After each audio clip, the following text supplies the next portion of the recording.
Chapter 22 Chemical Coordination and Integration. So, in this chapter, we are studying about human endocrine system.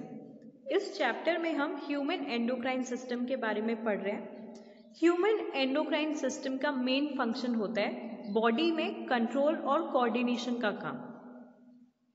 Control और coordination किसके बीच में important होता है? Muscles के बीच में, ऑर्गन्स, सेल्स एक्सेट्रा जितने भी सिस्टम्स हमारी बॉडी में हैं सब में कंट्रोल और कोऑर्डिनेशन इंपॉर्टेंट होता है, क्योंकि कोई भी लाइफ एक्टिविटी परफॉर्म करने के लिए बॉडी में ऑर्गन्स के बीच में कंट्रोल होना इंपॉर्टेंट है और एक दूसरे के साथ उनका कोऑर्डिनेशन इंपॉर्टेंट है. तो ये कंट्रोल और कोऑर्डिनेशन का काम एंडोक्राइन सिस्टम का होता है. इसके अलावा एक और सिस्टम होता है हमारी बॉडी में जिसको हम नर्वस सिस्टम बोलते हैं. नर्वस सिस्टम एक्चुअल में न्यूरल कंट्रोल का काम करता है. उसमें आ जाता है reflex action, reflex arc, sense organs, eyes, years etcetera, ये सब आ जाता है नर्वस सिस्टम में. लेकिन इस चैप्टर में हमारा फोकस है एंडोक्राइन सिस्टम. एंडोक्राइन सिस्टम बहुत सारे एंडोक्राइन ग्लैंड्स मिलकर बनाते हैं, namely pituitary gland, pineal gland, thyroid, parathyroid, thymus, adrenal, pancreas and gonads. Gonads में मेल के केस में आ जाते हैं टेस्टिस और फीमेल्स में ओवरी. आप डायग्राम में इनकी लोकेशन देख सकते हो. हाइपोथैलेमस जो है वो ब्रेन के आसपास होती है. स्पेसिफिकली ब्रेन के बेसल पार्ट पर, फोर ब्रेन के बेसल पार्ट पर हाइपोथैलेमस प्रेजेंट होती है. उसके जस्ट नीचे होती है पिट्यूटरी ग्लैंड, फिर थायराइड ग्लैंड. नाम से ही पता चल रहा है थायराइड वाले एरिया में प्रेजेंट होती है. ये किडनीज के ऊपर प्रेजेंट होती है एड्रेनल ग्लैंड्स और उसके नीचे प्रेजेंट होती है पेनक्रियास. मेल रिप्रोडक्टिव ऑर्गन में प्रेजेंट होते हैं टेस्टिस और फीमेल रिप्रोडक्टिव ऑर्गन्स में प्रेजेंट होते हैं ओवरीज. अब हमने बोला कि ये सारे ऑर्गन्स ये सारे ग्लैंड्स मिलकर बॉडी में कंट्रोल और कोऑर्डिनेशन का काम करते हैं. तो वो कैसे करेंगे? ये सारे ग्लैंड्स कुछ हार्मोन्स सिक्रीट करते हैं. हार्मोन्स केमिकल मैसेंजर्स होते हैं जो कि किसी भी रिएक्शन के रेट को इंक्रीज या डिक्रीज कर सकते हैं या फिर किसी भी प्रोसेस को हमारी बॉडी में स्टार्ट या स्टॉप कर सकते हैं. ठीक है, तो अलग अलग ग्लैंड्स अलग अलग हार्मोन्स सिक्रीट करते हैं और उनके स्पेसिफिक फंक्शंस होते हैं. तो अब हम इस चैप्टर में ये पढ़ेंगे कि कौन सा ग्लैंड कौन से हार्मोन्स सिक्रीट करता है और उसके क्या फंक्शंस हैं.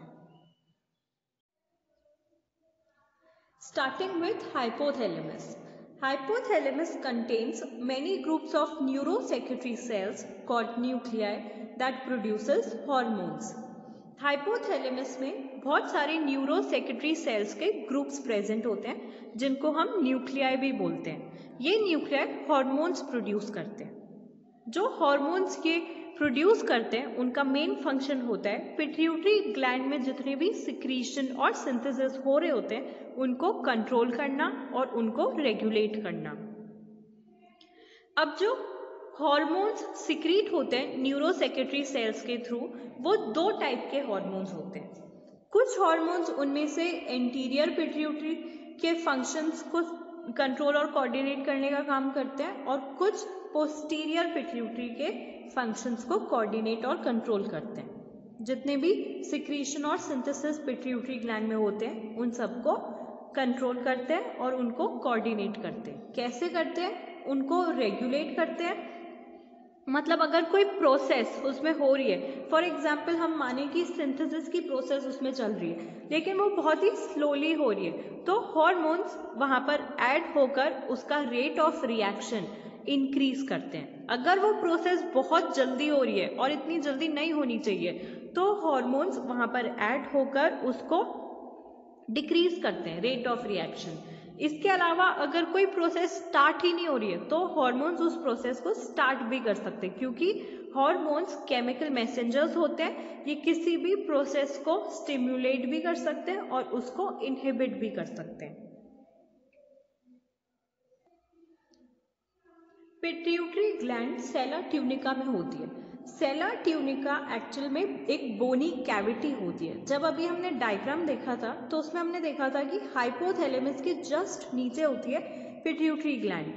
तो पिट्यूटरी ग्लैंड हाइपोथैलेमस से एक स्टॉक के थ्रू कनेक्टेड होती है। ओके, पिट्यूटरी ग्लैंड में जो हॉर्मोन्स सिक्रीट होते हैं उनका मेन फंक्शन होता है ग्रोथ।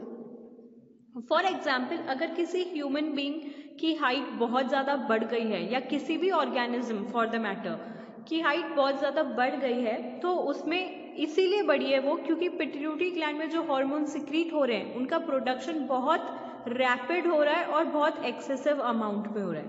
इसके अलावा मेमोरी ग्लैंड्स को भी इफेक्ट करते हैं ये, और जो मिल्क का प्रोडक्शन है उसको भी स्टिमुलेट करते हैं। प्रोलैक्टिन स्पेसिफिकली मिल्क प्रोडक्शन में हेल्प करते हैं। TSH also stimulates the production and release of thyroid hormones. Thyroid hormones जो होते हैं, जो कि थायराइड ग्लैंड से सिक्रीट होते हैं, उनको भी उनका प्रोडक्शन और रिलीज भी स्टिमुलेट करते हैं TSH। इसके अलावा LH and FSH stimulates gonads. Gonads यहाँ पर हम बात कर रहे हैं टेस्टिस और ओवरीज की, तो उसको भी स्टिमुलेट करते हैं LH। LH जो होता है वो मेल रिप्रोडक्टिव ऑर्गन में हॉर्मोन्स का सिक्रीशन स्टिमुलेट करता है, और फीमेल्स में ओव्यूलेशन को फुली मैच्योर ओवन तक सिक्रीट करता है। इसके अलावा चाइल्ड बर्थ के टाइम पर यूट्रस का secretion that is contraction, okay, और मिल्क इजेक्शन, ये सब भी मेमोरी ग्लैंड्स का ही पार्ट होते हैं। तो ये सब कंट्रोल करने का काम ऑक्सीटोसिन का होता है, जो कि एक हार्मोन होता है। तो इस तरह से हार्मोन्स बॉडी में कंट्रोल और कोऑर्डिनेशन का काम करते हैं। इसके अलावा किडनीज में वाटर का एब्जॉर्प्शन और इलेक्ट्रोलाइट को स्टिम्युलेट करने का काम होता है वैसोप्रेसिन हार्मोन का। एक और टाइप होता है इसमें MSH, इसका मेन काम होता है जो स्किन पिगमेंटेशन है उसको कंट्रोल करना। Next is the penal gland.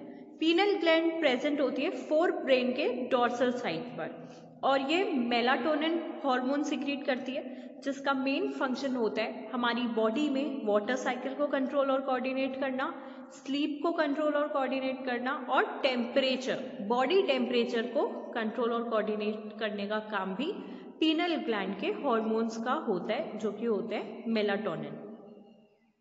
Understood? Next is thyroid gland.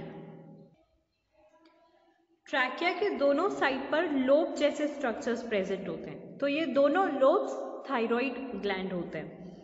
Thyroid gland बनी होती है स्ट्रोमल और फॉलिकल टिश्यूज से मिलकर। थायराइड ग्लैंड जो हार्मोन सिक्रीट करती है दैट इज थायराइड हार्मोन्स, उनके सिक्रीशन के लिए आयोडीन बहुत इंपॉर्टेंट होता है। अगर आयोडीन की कमी है बॉडी में तो एक डिजीज हो सकती है जिसको हम गॉइटर बोलते हैं, और उनको हाइपोथायरॉयडिज्म भी बोल सकते हैं। इसीलिए कहते हैं कि हमको नमक खाना चाहिए क्योंकि उसमें आयोडीन प्रेजेंट होता है। तो आयोडीन गॉइटर होने से रोकता है क्योंकि वो थायराइड हार्मोन्स का सिक्रीशन में हेल्प करता है। प्रेगनेंसी में मेंटल रिटार्डेशन होता है कभी कभी बेबीज को, या फिर उनकी ग्रोथ जो है वो स्टंड हो जाती है। ये दोनों भी हाइपोथायरॉयडिज्म की वजह से होते हैं, जो कि आयोडीन की कमी से डिजीज होती है। इसके अलावा बेसल मेटाबॉलिक रेट को भी कंट्रोल करने का काम थायराइड हार्मोन्स का होता है, और ये हार्मोन्स रेड ब्लड सेल्स के फॉर्मेशन को भी सपोर्ट करते हैं। प्रोटीन्स का मेटाबॉलिज्म, कार्बोहाइड्रेट्स का मेटाबॉलिज्म और फैट का मेटाबॉलिज्म, इन तीनों चीज़ों को रेगुलेट भी थायराइड हार्मोन्स ही करते हैं। इसके अलावा thyrocalcitonin hormone also regulates calcium levels in the blood. Thyroid gland के बैक साइड पर होती है पैराथायराइड ग्लैंड। पैराथायराइड ग्लैंड जो होती है वो पेप्टाइड हार्मोन्स सिक्रीट करती है, जिसको हम पैराथायराइड हार्मोन्स भी बोलते हैं, यानी कि PTH। PTH का मेन काम होता है कैल्शियम आयन कॉन्सेंट्रेशन को कंट्रोल करना और उसको रेगुलेट करना ब्लड में. It also aids in the reabsorption of calcium from digestive tracts and renal tubules. Okay, in the next video we will discuss the rest of the glands.